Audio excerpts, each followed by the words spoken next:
మనలో చాలామంది వాటి పేరు చెప్పడానికి కానీ వినడానికి కానీ ఇష్టపడరు. వాటిని చూస్తే అరిష్టమని అశుభమని భావించే వాళ్ళు చాలామందే ఉన్నారు. నగరీకరణ పేర్లతో చెట్లను నరికి కొన్ని జీవాలు నష్టపోతుంటే మూఢనమ్మకాలతో మరికొన్ని జీవులను నష్టపోతున్నాం. అలా అంతరించిపోతున్న జీవుల్లో ఒకటైన గబ్బిలం గురించి, గబ్బిలాల యొక్క శబ్ద తరంగాలను ఉపయోగించి రాడార్ అనే పనిముట్టును మన శాస్త్రవేత్తలు ఎలా కనిపెట్టారో తెలుసుకుందాం. అయితే దీని గురించి తెలుసుకునే ముందు మా ఛానల్ని సబ్స్క్రైబ్ చేయడం మాత్రం మర్చిపోకండి. గబ్బిలాలు చాలా విచిత్రమైన జీవులు. ఇవి పక్షులు కావు, క్షీరద జంతువులు. వీటి ప్రత్యేకత చీకట్లో ఎగరడం ఒకటే కాదు, ఇవి గుడ్లను పెట్టవు, పిల్లలను కంటాయి.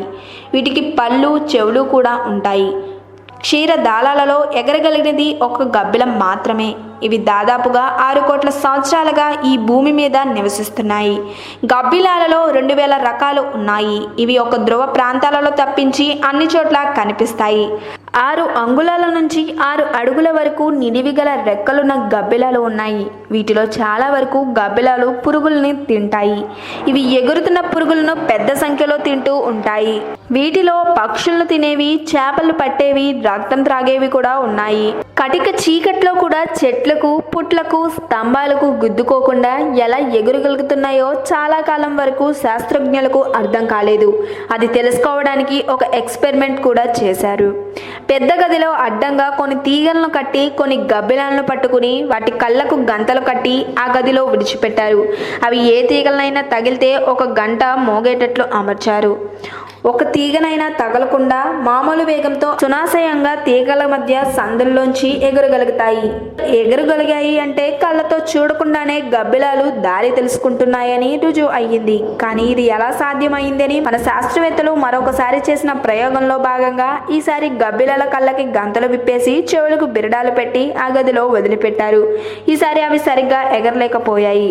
మాటిమాటికి తీగలకే కాక గోడలకి కూడా గుద్దుకోవడం మొదలుపెట్టాయి. మూడోసారి వాటి నోరు కట్టేసి వదిలేశారు. ఈసారి కూడా అవి సరిగ్గా ఎగరలేకపోయాయి.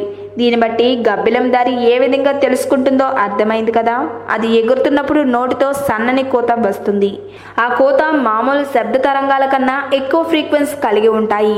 కనుక సెకండ్కు 45,000 నుండి 50,000 సార్లు అవి మన చెవులకు వినిపించదు. ఈ హై ఫ్రీక్వెన్సీ శబ్ద తరంగాలు దూరాన ఉన్న అడ్డంకులకి తగిలి ప్రతిఫలించి వెనక్కి తిరిగి వచ్చి గబ్బిలం చెవుకు తగులుతాయి. వీటి చెవులు బహుసున్నితంగా ఉండడం చేత పరివర్తనం చెంది తిరిగి వచ్చిన స్వల్పమైన శబ్దాలు విని ఎదురునున్న అడ్డంకులను గుర్తించగలుగుతాయి. కటిక చీకట్లో కూడా సునాయాసంగా తప్పించుకుని కంటికి కనిపించకపోయినా పురుగుల్ని పట్టుకుని తింటూ ఉంటాయి. గబ్బిలాల యొక్క శబ్ద తరంగాలను ఉపయోగించి శాస్త్రజ్ఞులు రాడార్ అనే పనిముట్టును కనిపెట్టారు.